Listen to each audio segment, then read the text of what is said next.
இன்றைக்கி வந்து ஆடி அமாவாசை. நாங்கள் சாமி கும்பிட போகிறோம். அதுக்காக சாமியை டெக்கரேஷன் பண்ணி வச்சுருக்கோம். எப்படி இருக்குன்னு சொல்லுங்கள். இப்போ எங்கள் பாப்பா அங்கே ரெடி ஆகிட்டுருக்காங்க. என்னடி வாய் அப்படி வச்சுனுங்கிற?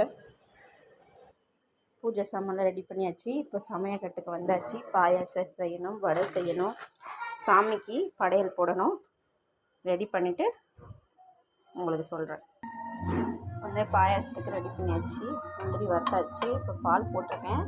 பாயாசம் ரெடி பண்ணணும். வடை மாவு அரைச்சாச்சு. இப்போ வடை ரெடி பண்ணணும். இல்லை எப்படி செய்யுதுன்னு பார்க்கலாம். இப்போ ஒரு பக்கம் பாயாசம் ரெடி ஆகிட்டுருக்கு, ஒரு பக்கம் வடைக்கு ரெடி ஆகிட்டுருக்கு. எங்கள் பாப்பாவுக்கு நாங்கள் எப்போ சாமி கும்பிட்டாலும் பாயாசம் இல்லைன்னா சாப்பாடே சாப்பிட மாட்டாள். அதே மாதிரி அவளுக்கு இலை போட்டு தான் சாப்பாடு கொடுக்கணும். அவளுக்கு அதுதான் ரொம்ப பிடிக்கும். சாமி கும்பிடும்போது பாயாசம் இல்லைன்னா சாப்பாடே வேண்டான்றவா. நம்மளோட பாயாசமும் வடையும் ரெடி ஆகிட்டுருக்கு. சூப்பராக இருக்குது. பாயாசம் வடையும் ஒரு பக்கம் வெந்துட்டுருக்கு.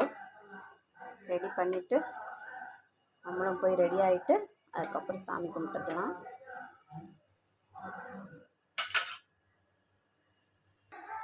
இப்போ பார்த்தீங்கன்னா எல்லாம் ரெடி ஆகிடுச்சு. என்னென்னு பார்க்கலாம்.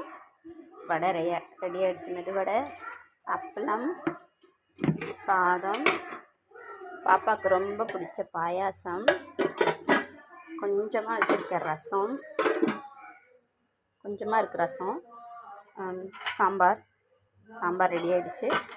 இப்போ நம்ம போய் ரெடி ஆகிட்டு சாமி கும்பிட்டுட்டா ஆடி அமாவாசை இன்றைக்கி முடிஞ்சிச்சு. சாமி கும்பிட்ட போகிறோம்.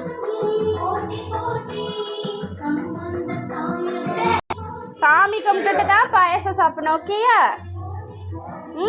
உனக்கு பிடிச்ச பாயாசம் மம்மி செஞ்சுருக்கேன். ஓகேயா?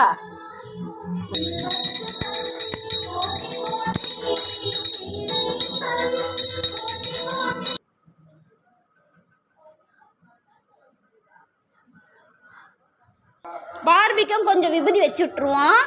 பார்பிங்க வா வா, பார்பி வா, இந்த விபூதி வச்சுக்கோடியா. கமான். விபூதி வச்சாச்சு பார்பிக்கும். இப்போ சாப்பிட போகலாம். தனுஷ்டி சாப்பாடு எப்படி இருக்கு? பாயாசம் அப்போ